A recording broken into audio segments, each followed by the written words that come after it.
Eso comienza en una historia desde hace muchos años, porque yo siempre digo que tuve la suerte de tener mis dos padres y madre muy dedicados al tema social, cada uno en su estilo. Mi papá desde el apoyo a los sectores populares a través de la vivienda de interés social, toda su vida la dedicó a eso, fue un servidor público. Y por el lado de mi mamá, que siempre se quedó pues en el trabajo del hogar, atendiéndonos a nosotros, porque éramos 4 hermanos y nacimos todos uno tras otro. Ella siempre tuvo como muchos detalles con las personas necesitadas, y yo desde muy pequeña la veía pues llevándole un ponqué a una persona que recién estaba operada, o yendo a visitar a los viejitos en los ancianatos, y siempre tuve ese ejemplo. Y de muy pequeña recuerdo que en una ocasión mi mamá un diciembre nos dice a mis hermanitos y a mí, yo siempre he sido la mayor, entonces siempre a veces ella hablaba conmigo, me pedía que ayudara con los hermanitos más chiquitos, etc. Pero me dice, bueno, tenemos hoy un paseo y vamos a tener una sorpresa, pero quisiera que ustedes escojan algunos juguetes que quieran regalar de los que tienen. Entonces, bueno, nos puso a escoger juguetes de nosotros para donar a otros niños, y ella había comprado pues grandes bolsas de chupetas, caramelos, chucherías pues para ese paseo. Nosotros obviamente no sabíamos a dónde íbamos a ir, y recuerdo que ese paseo, esa sorpresa, fue ir a la Cota 905. En aquel entonces se podía uno montar en un carro y llegar y bajarse y no pasaba nada. Hoy día muchas cosas han cambiado, pero recuerdo que nos montamos en ese Mustang que ella tenía, verde así olivo, y vamos todos mis hermanitos y yo ahí apretujaditos, y llegamos a alguno de tantos barrios, de tantas comunidades que hay allí. Y nos bajamos y bueno, nos empezamos como a adentrar, y mi mamá también bajó sus bolsas, y total es que ella nos dijo, bueno, aquí venimos a compartir con los niños de esta comunidad.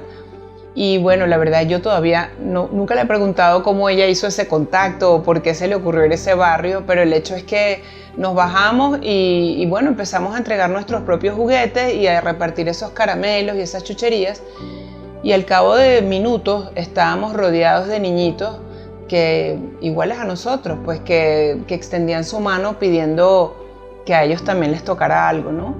Y esa imagen a mí me marcó la vida.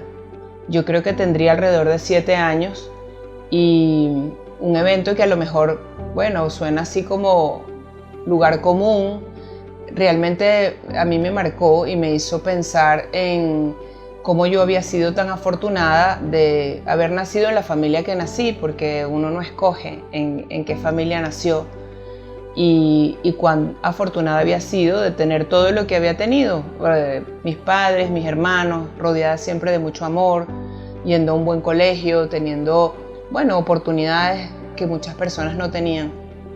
Entonces creo que eso dejó así como una semillita sembrada en mi vida desde muy joven, que luego fue germinando y se fue haciendo más frondosa, pero desde pequeña yo siempre recuerdo que incluso teniendo 8 años, yo estaba en segundo grado, le insistí mucho a mi maestra que aún vive, tiene 98 años, la hermana Elizabeth, una monja francesa, que era mi profesora guía, y yo quería ir a las misiones tarbesianas, que el Colegio San José de Tarbes siempre ha tenido este club de misioneras que van a lugares remotos a ayudar a esas comunidades con ropa, juguetes, bueno, lo que haga falta, ¿no? Y en una ocasión, bueno, todos los años se organizaban estas misiones, en específico a Cabanallén, en Santa Elena de Guairén, muy cerca de la frontera con Brasil, en el sur. Y yo empecé, yo quiero ir, y estas misiones solo eran para las niñas de bachillerato. Yo tenía 8 años.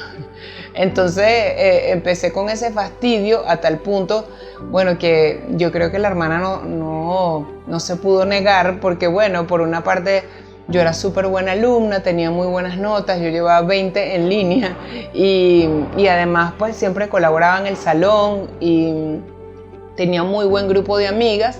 Entonces, bueno, abogamos para que mis amigas y yo pudiéramos ir y teníamos la suerte de que algunas de mis amigas tenían hermanas más grandes en bachillerato. Y total es que, bueno, por primera vez hicieron esa excepción y pudimos ir. Y después de eso fui muchas otras veces.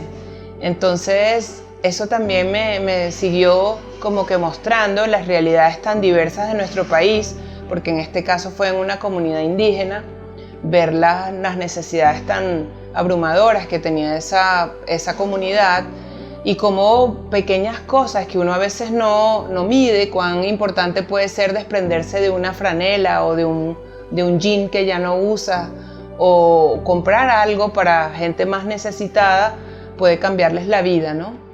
Recuerdo que en una ocasión hasta logramos juntar dinero y ayudarlos a la reparación pues, y el mejoramiento de la propia misión que había allí, que era una casa que llevaban unas monjitas, e incluso llevarles un jeep que habíamos logrado tener como una donación.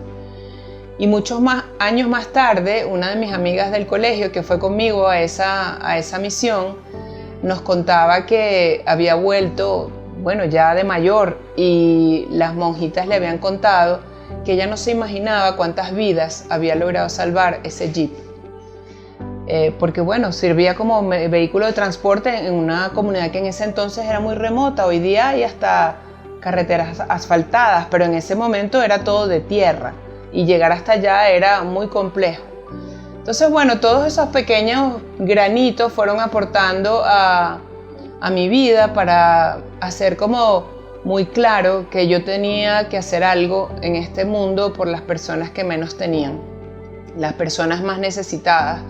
Y creo que eso siempre ha estado vinculado a mi propio propósito, ¿no? Cómo impactar la vida de los demás, especialmente de los que menos tienen y menos acceso han tenido.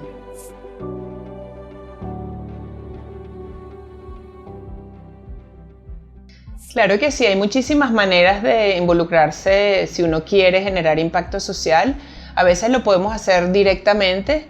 Y si no se nos ocurre una idea, pues también siempre hay oportunidades de ser voluntario o voluntaria de alguna organización que lo haga. Ejemplos hay muchísimos, ¿no? Depende también de cuáles son tus intereses, en dónde te sientes que puedes aportar más, cuáles competencias tienes que puedas otorgar a otra persona. Hay desde cosas más intelectuales, como por ejemplo ofrecerse a ser mentor o mentora de niñas más jóvenes o de niños que están aprendiendo, por ejemplo, en el campo de la tecnología, eso puede ser una vía, o de cualquier otra competencia que ustedes hayan desarrollado y que quieran ofrecer a otras personas. Eso, toda la parte educativa es un área inmensa de oportunidades de ofrecer pues, el talento como una herramienta de impacto. Pero también hay cosas muy prácticas de hacer, ¿no? Por ejemplo, hay organizaciones que hacen campañas y uno se puede sumar para replicar la voz o para aportar con donativos a esas campañas de cualquier índole. A veces son organizaciones educativas o organizaciones de ayuda humanitaria, ONGs de todo tipo que buscan más recursos para la labor que ellos hacen, y ahí uno tiene pues todo un abanico para escoger si es en la industria o en el sector de la salud o en el sector de educación o en el sector de servicios de cualquier tipo, y ahí hay muchísimas oportunidades. Pero también pues inclusive cuando uno dice, bueno, ¿qué puedo hacer? Voy a la playa, agarra una bolsita y ponte a recoger las colillas o cualquier tapita de plástico, cualquier cosa que veas que está en la playa. Eso ya es una labor social que tiene que ver con el medio ambiente y que ayuda a que todos esos desechos no lleguen al mar y que puedan seguir contaminando. Entonces hay muchísimas maneras, revisar cuánto consume uno de plástico en su casa, cómo puede dejar de consumirlo, cómo puedes dejar de usar las bolsas plásticas y en vez de eso usar bolsas recicladas, o por ejemplo si vas a comprar jamón o pavo o queso, ¿por qué no te llevas tu propio envase y no dejas que te empaquen todo con más plásticos y cosas que al final terminan como un desecho sin reciclarse ni siquiera? O cómo puedes reusar o reciclar los propios desechos en tu propia casa y cómo puedes separarlos y buscar a alguien que los recoja. Hay miles de formas, entonces cada quien puede conseguir la manera en donde se sienta conectado o conectada y sumarse a alguna causa que genere impacto social o ambiental.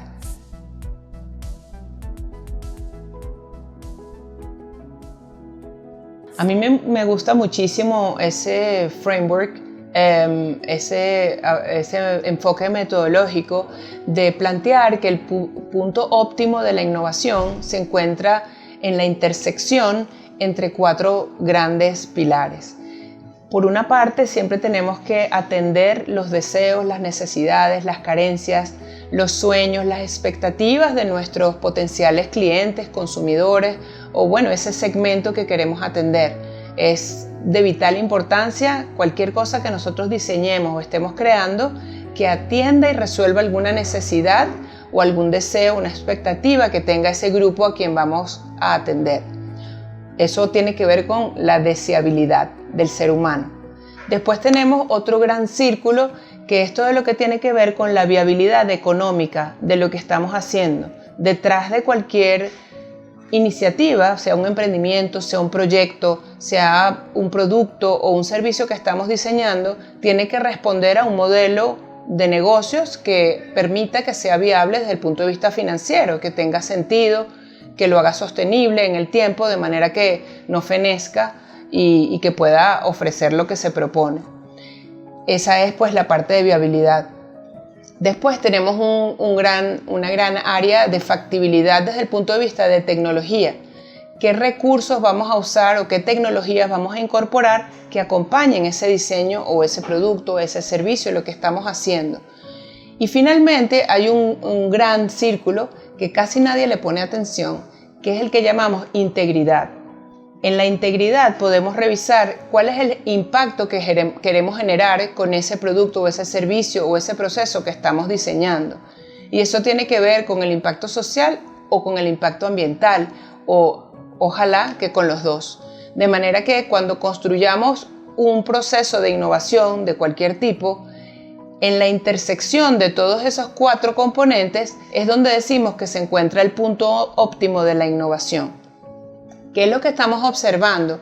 Que con mucha frecuencia casi todos los modelos o todos los servicios o las grandes innovaciones, incluso los emprendimientos que vemos, se ocupan de los primeros 3, pero olvidan la integridad y cómo van a generar impacto más allá del impacto económico. Entonces está buenísimo que alguien quiera tener beneficios económicos y es necesario que tenga valor económico una iniciativa que hagamos, pero junto al valor económico tenemos que revisar cuál es el valor social y el valor ambiental que estamos generando, de qué forma generamos impacto. Te pongo algunos ejemplos.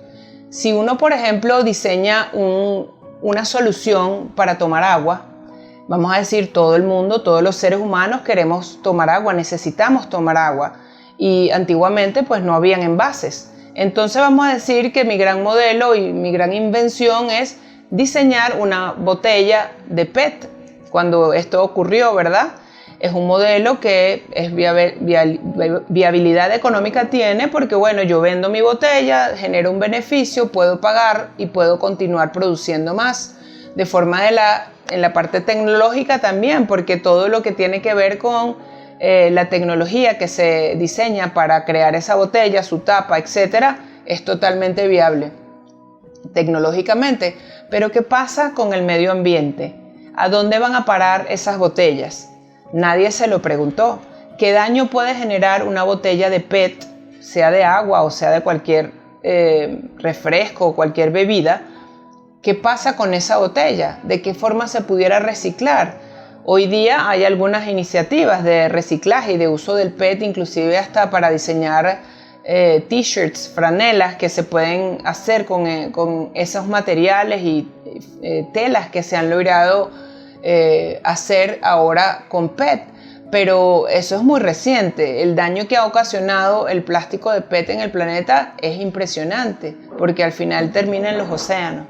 Entonces, tanto como productos así muy prácticos como una botella de agua o de cualquier refresco, o más aún en los temas de tecnología, ustedes que están en este mundo de la tecnología, yo siento que es importantísimo preguntarse ¿qué estoy haciendo con esto que estoy diseñando? ¿Qué va a pasar con esta plataforma, por ejemplo? Yo a veces digo que las plataformas como Spotify o las plataformas como cualquiera de estas que ayudan a democratizar un servicio, inclusive, por ejemplo, plataformas como Airbnb, que tiene un muy buen aproximación al uso de la economía circular en el tema de la vivienda y de los espacios para alquilar, o por ejemplo incluso plataformas como Uber o Taxi, cualquiera, Lyft, cualquiera de las que ofrecen servicios de transporte a personas o a individuos, etcétera, tienen que preguntarse también cuál es el impacto que están generando. Hasta qué punto, por ejemplo, Spotify, siendo una plataforma que busca democratizar un servicio musical, termina siendo la más beneficiada con este servicio, mientras que los que hacen música, que son los que verdaderamente pasaron años estudiando para, bueno, desarrollar su talento, cuánto perciben de beneficio por estar en esa plataforma. Creo que ahí hay una disparidad muy grande que se tiene que solucionar. Al final, las marcas, las casas disqueras, los propios dueños de estas plataformas son los grandes beneficiarios de este sistema, y los músicos, que son los que aportan el producto final que tú estás consumiendo, tienen que quizás reproducir nosotros como consumidores 1500 veces una canción para que ellos vean $1 en su bolsillo. Entonces, ¿qué pasa con este impacto, no? ¿De qué forma también los taxistas se ven beneficiados o no de una plataforma que les permite, sí, tener más acceso, tener más tecnología a la hora de solicitar el transporte? Pero por otro lado, yo me pregunto, ¿estamos hasta cierto punto esclavizando de una forma muy moderna y tecnológica a personas que tienen que estar todo el día detrás de un volante para quizás hacer una forma de vida, para poder tener una manera de sobrevivir, si a eso se le puede llamar vivir? Entonces creo que ahí hay cosas que tenemos que revisar, y creo que una quizás guía puede ser revisar en cada uno de esos grandes círculos cómo estoy haciéndolo, si realmente estoy generando impacto con todos estos avances y estos desarrollos tecnológicos que estamos haciendo. Creo que es una gran pregunta que debemos hacernos los que trabajamos en tecnología.